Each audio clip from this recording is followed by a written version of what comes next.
அதாவது இந்த வீடியோ எதுக்கு அப்படின்னா, தமிழ்நாட்டிலேருந்து சவுதிக்கு நேரடி விமான சேவை இல்லை அப்படின்னு சொல்லி நிறைய மக்கள் புலம்புறத கேட்டுருக்கோம்.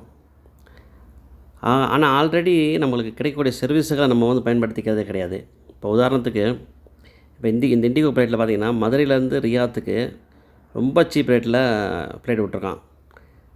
இப்போ பாருங்கள், இந்த டிசம்பர் மாதம் 4ஆந்தேதி ரியாலுக்கு டிக்கெட் இருக்குது. இப்போ நான் ஒரு 5 நாளைக்கு முன்னாடி நவம்பர் மாதத்துக்கு பார்த்தேன், 610 ரியாலுக்கு டிக்கெட் இருந்துச்சு.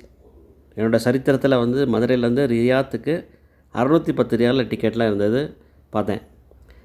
இப்போ நம்ம டிசம்பர் மாதத்தில் ஃபுல்லாக பார்த்தீங்கன்னா 800 ரியாலு, 771 ரியாலு ரொம்ப சீப் ரேட்டுக்கு. இந்த பாருங்கள், 11 மணி நேரம் 20 நிமிஷம் தான் போவேன் ட்ராவலிங் டைம். இது மதுரை டு ஹைதராபாத்.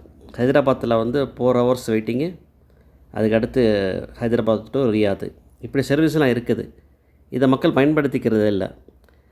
அதாவது திருநெல்வேலி, தென்காசி, தூத்துக்குடி, விருதுநகர் இந்த மாதிரி மாவட்டத்து மக்கள் என்ன செய்கிறீங்கன்னா, மதுரைக்கு இந்த மாதிரி ஃப்ளைட்டுகளை பயன்படுத்திக்கிறது இல்லை. நேராக திருவனந்தபுரம் போகிறீங்க. அப்போ அந்த மாநிலத்தோட கவர்மெண்ட்டுக்கு சர்வீஸை அதிகப்படுத்தி கொடுக்குறீங்க. அதே இது ராமநாதபுரம், சிவகங்கை இந்த மாதிரி பகுதி மக்கள் சரியாக திருச்சிக்கு போகிறீங்க. அதுக்கடுத்து வட பகுதியில் இருக்கக்கூடிய மக்கள் சென்னையை எடுத்துக்கிறீங்க. இப்போ இந்த திருவனந்தபுரத்தை விட்டுட்டோம்னா அடுத்து சென்னைக்கு தான் போகிறாங்க. ஆனால் இந்த இடையில் இருக்கக்கூடிய மதுரையை யாரும் கண்டுக்கிறதே இல்லை. அதாவது ஆளே இல்லாத கடையில் யாருமே டீ ஆற்ற மாட்டாங்க.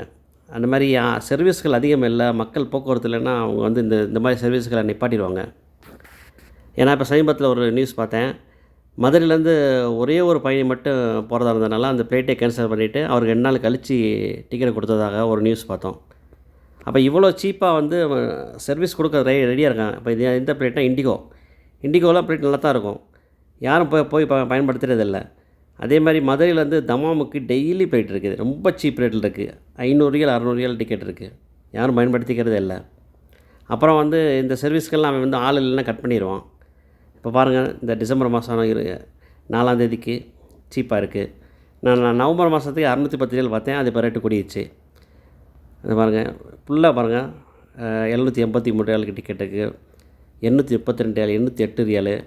இதை நம்ம முன்கூட்டி எடுத்தோம்னா இன்னும் கொஞ்சம் ரேட்டு சீப்பாக குறையுது. இது பாருங்கள், டிசம்பர் 15க்கெல்லாம், டிசம்பர் மாதன்றதெல்லாம் நல்ல சீசன் டைமு. டிக்கெட் ரேட்டு பயங்கரமாக இருக்குது எல்லா ஃப்ளைட்லையுமே. இப்போ இண்டிகோவில் பாருங்கள், மதுரையிலேருந்து 771 ரியால் கொடுக்குறான். அதுவும் பாருங்கள், நம்மளுக்கு ரெண்டு ஃப்ளைட் டைம் இருக்குது. ஒன்று 17 மணி நேரம் 35 நிமிஷத்தில் போகிறது இருக்குது. இன்னொன்று 11 மணி நேரம் 20 நிமிஷம் இருக்குது. இந்த 11 மணி நேரம் 20 நிமிஷன்றது போட்டிங்கன்னா உங்களுக்கு 11 மணி நேரத்தில் நீங்கள் ரியாத்தை அடைஞ்சிடலாம். அது மட்டும் இல்லை, இது செல்ஃப் ட்ரான்ஸ்ஃபர் கிடையாது. மெயின் நல்லா தெரிஞ்சுக்கோங்க. செல்ஃப் ட்ரான்ஸ்ஃபர் முன்னாடி இருந்துச்சு, இப்போ இல்லை. இது எப்படின்னா, உங்களுக்கு லக்கேஜ் நீங்கள் மதுரையில் போட்டிங்கன்னா ரியாத்தே கலெக்ட் பண்ணிக்கலாம்.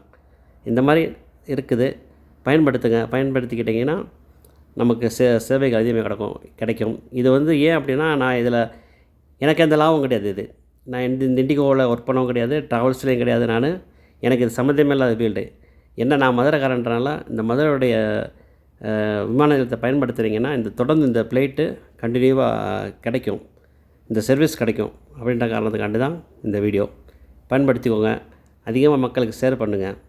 ஷேர் பண்ணி இந்த சர்வீஸ் நம்மளுக்கு தொடர்ந்து கிடைக்கிற மாதிரி உதவி பண்ணுங்கள்.